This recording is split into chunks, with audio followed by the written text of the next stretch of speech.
आप सभी को जय मसीह की। खुदावन यसु के पाक, जिंदा और जलाली नाम में आप सभी को सलाम। Greetings to you in Jesus mighty name. वचन में साफ लिखा है कि प्रभु अपनी प्रतिज्ञाओं को पूरे करने में कभी देर नहीं करता, पर आज वो अगर नहीं आ रहा तो लिखा है कि वो हमारे विषय में धीरज धर रहा है।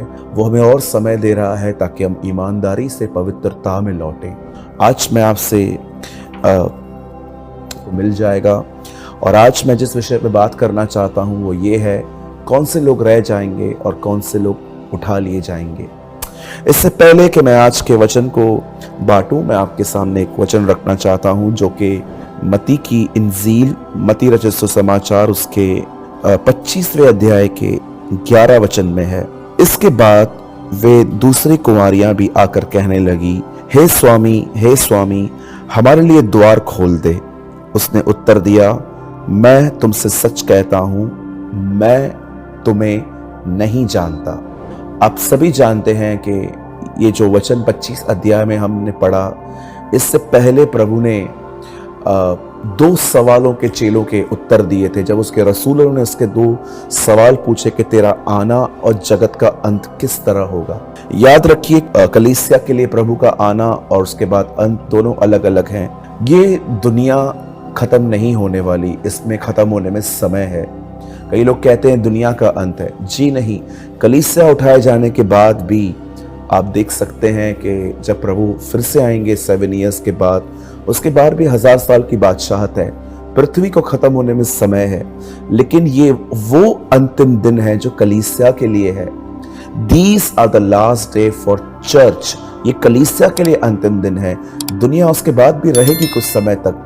और मैं आपको बताना चाहता हूं, जब प्रभु ने अपने आने के विषय में जो बातें कही, आपने पढ़ा होगा कि प्रभु ने बहुत सारी बातें कही और जैसे 24 अध्याय पूरे होते हैं, 25वें अध्याय में उसने एक दृष्टांत बताया कि 10 कुंवारियां थी, 5 बुद्धिमान थी, 5 मूर्ख थी और उन 10 को पता था कि दूल्हा कभी भी आ सकता है और उनके हाथों में मशाले थी। आप सभी जानते हैं स्टोरी। आज बहुत सारे लोग जो हैं वो कंफ्यूज्ड हैं कि जब प्रभु आएंगे तो कौन से लोग रह जाएंगे, कौन से लोग उठा लिए जाएंगे।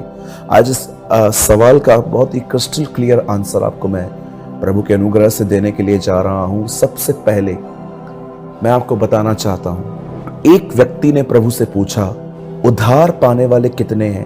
प्रभु ने कहा, न थोड़े न बहुत। प्रभु ने ये नहीं कहा। प्रभु ने कहा, सकरे दरवाजे से प्रवेश करो, क्योंकि बहुत से हैं जो आना चाहेंगे पर ना आ पाएंगे। मेरे भाइयों, मेरी बहनों, आज हम एक ऐसी पीढ़ी में रह रहे हैं जहां पर आज सिगरेट पीने वाले लोग भी ये बिलीव कर रहे हैं कि वो उठा लिए जाएंगे, और व्यभिचार में जिंदगी जीने वाले भी लोग विश्वास कर रहे हैं कि वो उठा लिए जाएंगे। तो अगर ऐसी बात है तो फिर पूरी दुनिया डिजर्व करती है रैप्चर, लेकिन ये सच नहीं है।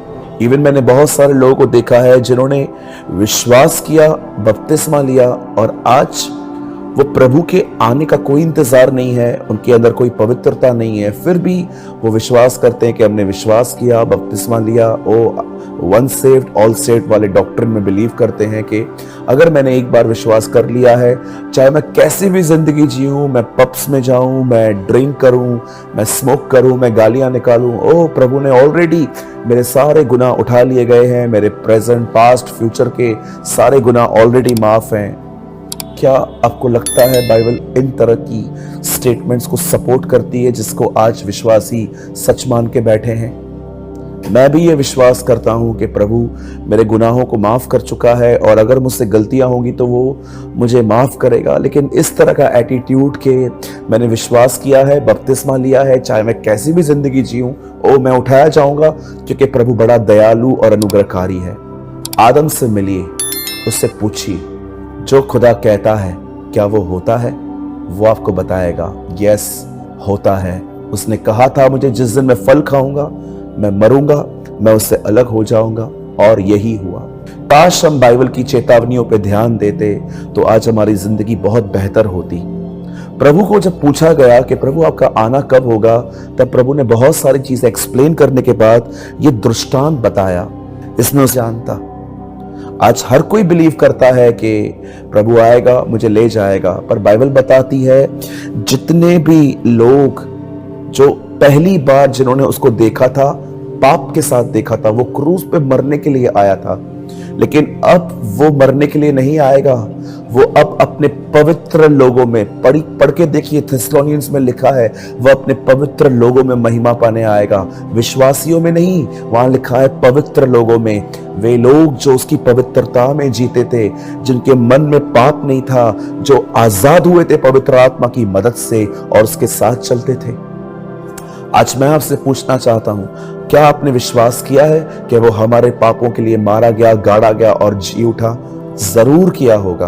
क्या आपने उसके नाम से बपतिस्मा लिया? क्या आपने उस पवित्र परमेश्वर को अपना जीवन दिया? मैं बिलीव करता हूं आपने लिया होगा। लेकिन अब सवाल ये है कि क्या अब सच में उसके आने का इंतजार कर रहे हैं? बाइबल के अंदर पहला व्यक्ति हनोक है जो उठा लिया गया। वो सिर्फ हमारी तरह विश्वास नहीं करता था, बाइबल बताती है वो परमेश्वर के साथ चलता था। He walked with God, और प्रभु ने उसे उठा लिया। क्यों उठाया? ये हमारे लिए उदाहरण है कि हर कोई नहीं, जो मेरे साथ चलता है वही उठाया जाएगा। आज मैं आपको बताना चाहता हूं, इस पूरी बाइबल के अंदर, हमारे इस पाक कलाम के अंदर दो चीजें हैं जो बड़ी साफ हैं और लोग दोनों चीजों का इंतजार करते आए हैं। एक, प्रभु का पहला आगमन जो हो चुका है, वो आया, मारा गया, गाड़ा गया, जी उठा और उठा लिया गया। अब हम इंतजार कर रहे हैं उसके दोबारा आने को, स्वर्गरोहण को। अब हम उसके लिए इंतजार कर रहे हैं। लेकिन याद रखिएगा, उसका पहली बार आना गुनहगारों के लिए हुआ था, लेकिन उसका दूसरी बार आना धर्मियों के लिए होगा। धर्मी वो नहीं होते जो मात्र विश्वास करके पब्स में जा रहे हैं, डिस्कोस में जा रहे हैं, मूवीज देख रहे हैं, व्यभिचार में जिंदगी जी रहे हैं, क्योंकि उन्होंने विश्वास करके बपतिस्मा लेके इस सिद्धांतों पर विश्वास किया है कि अगर आप एक बार बचाए गए हो, चाहे आप उसके बाद कैसी भी जिंदगी जियो, सब चलता है। आप में से कितने लोगों ने यह वचन पढ़ा है, जो अंत तक धीरज धरेगा उसी का उद्धार होगा? आप में से कितने लोगों ने यह वचन पढ़ा है, जब धर्मी व्यक्ति ही कठिनाई से उद्धार पाएगा तो उनका क्या हाल जो उसके सुसमाचार को नहीं मानते?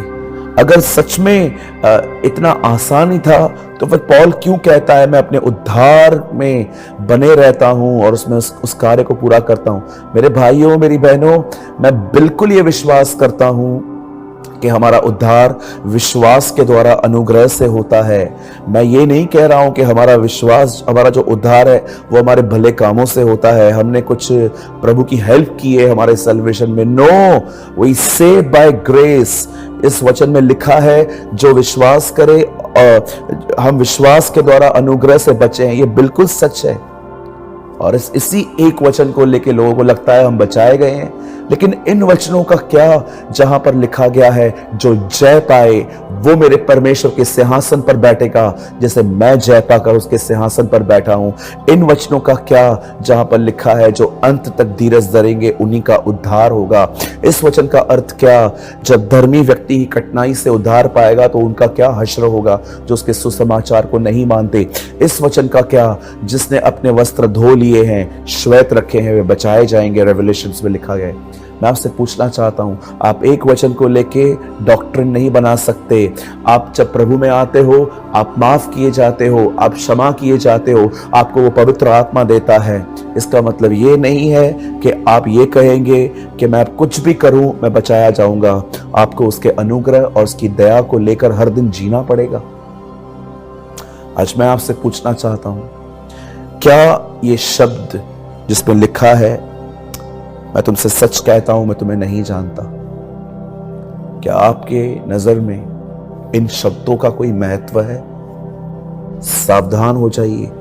हर व्यक्ति के लिए प्रभु नहीं आ रहा, वो उसके लिए आ रहा है जिन्होंने उस पर विश्वास किया है और जिन्होंने पवित्र आत्मा पा लिया है और जो अब उसके साथ साथ चल रहे हैं। वो इन झूठी बातों पर विश्वास नहीं करते कि बस आपने विश्वास किया, बपतिस्मा लिया, अब आप कैसे भी जिंदगी जियो, आपने उद्धार पा लिया है, आप बच जाएंगे। मैं आप में से हर एक को कहना चाहता हूं, हम नहीं जानते वो कब आ रहा है, लेकिन तैयार रहिए। इस बात पे बिलीव न करिए कि अगर आपने विश्वास किया, बपतिस्मा लिया, आप चाहे कैसी भी जिंदगी जिए, सब चलता है। जी नहीं चलता। अच्छा होगा हम अपनी आंखों को इस समय खोलें हम अपने आप में अलर्ट हो जाएं, कहीं देर ना हो जाए, मैं बताएं। मैं धन्यवाद करता हूं कि आपने पेशेंसली आज के वचन को सुना। प्रभु को सारी महिमा मिले। जय मसीह की।